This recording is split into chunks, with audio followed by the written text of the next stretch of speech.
Nothing quite like coming down to your boat thinking you're about to have a great day on the water, only to find out your lift's not working. The only thing that makes this a little better, well, that's watching a little bit of boat tug-of-war as you try and get it off the lift. Welcome back, guys, to this week's episode of Boneheaded Boaters of the Week. Our subject we're going to talk about this week is going to be a fun one, and that's going to be places we shouldn't be. Have you ever been out on the water and just saw something and wondered, how in the heck did they do that? Kind of like this situation right here.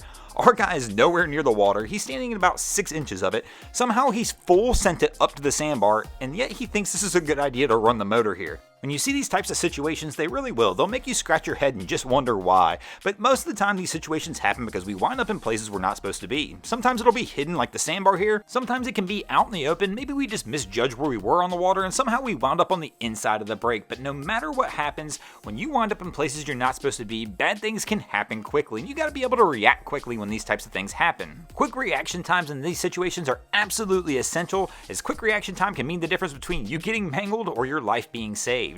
Sometimes we'll wind up in places we're not supposed to be, self-inflicted. We'll put ourselves in positions we knew better than doing, but for whatever silly reason, we decide it looked like a good idea at the time and we do it anyway. Some people out there may even refer to some of these situations as one of those hold my beverage and watch this moments, but a lot of times some of these things happen just because we don't think things through. And when we don't think things through, sometimes we can wind up in places we don't want to be, but it's not always necessarily a location we don't want to be. It'll be a situation we don't want to be in. We just didn't think of the full consequences of the actions we're about to perform, and sometimes that'll put us in situations that are just less than ideal.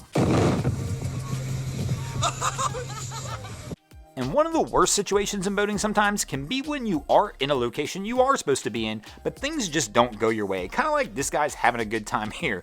They're off to a very rough start on trying to get this watercraft out into the water. And I'm sure their day's just not going as planned. I'm sure when my buddy's mate right here said, hey man, let's go take the ski out today, this isn't exactly how they planned on this one going. This is one gnarly ramp though. I'll tell you what, we should probably look at adding this one over to the Miami boat ramps locations. I have no clue who in the world would want to even try and launch a PWC here, but our guy's giving it everything he's got to try and get this thing out. And this is going to bring us to our second subject this week, and that's going to be shortages. I don't care who you are, where you're at, you're experiencing some kind of shortage in some industry right now. And the marine industry is no different. And one of the biggest shortages I notice is actually a docking shortage. So many people have gotten into boating in the last year that it's really tough to get a long-term marina slip for anything right now. And that is leaving people struggling, trying to find places to store their boats. And they're having to come up with different ideas and different ways of doing it. Maybe some people are out there going ahead and storing their boat on the hard because it just makes more sense than trying to find space in the marina.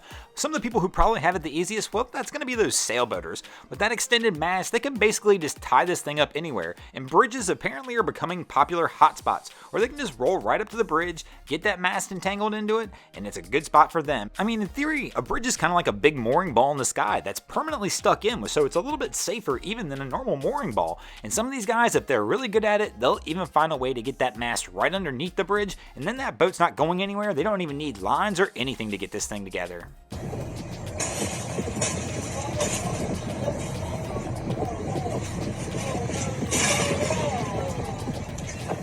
And if you can't find the right bridge for you, of course there's always the infamous sandbar out there, which is a great spot to dock your boat as well. That's what we call rent me reef. Tell all the rental boats where it's at. About 80% of the time they find it for themselves. Shortages, of course, sometimes can be a regional thing, kind of like in the southeast United States right now where we're having a fuel shortage. Well, that's not stopping anybody from trying to get out there on the water. We're just having to think of new ways to do it. Maybe you're going to take your bicycle. Maybe you're going to go ahead and borrow that work vehicle and use that to get your boat down to the ramp. We're going to do whatever it takes, though, to get our boats out on the water. And then, of course, there's one of the shortages that many of you probably hadn't heard of yet, and that's going to be the 2021 drain plug shortage. But don't you guys worry, your boys got you covered because we've got plenty of used ones here because, as you know, if you don't hit that subscribe button, we're coming to steal your drain plug, as can be seen in some of the images right here. Speaking of drain plugs though, my assistant started yelling at me this week. Apparently I have not plugged our Drain Plug Mafia stickers in quite some time in a video. So in an effort to get her off my back, here we go. If you guys haven't already, this is one way to secure your drain plug as well. Head over to eBay, search Drain Plug Mafia, and go ahead and buy yourself a Drain Plug Mafia sticker, throw it on your boat, your car, and rep the crew. Thanks for watching. I hope you enjoyed this week's episode of Boneheaded Boaters of the Week. If you ever see anything crazy happening in your waterways, be sure to hit me up on Facebook or Instagram and let me know, and you might see your stories over here, just like Captain Crunch, Motor X Dude, Adrian McDonald, Calumet IS, X-Float Brazil, Carrie Moro 7, Shane Zirkle, Picasso West, Sylvania LaCroix, Chase Conforti, Felipe Barbaredo, Lindsay Moore, E. Gates 1116, Casey X Murphy, Michael S2, Gonzalo Diaz, Andre South, and Jack Start 53 did this week. And if you haven't already, go ahead and drop an anchor on the subscribe button.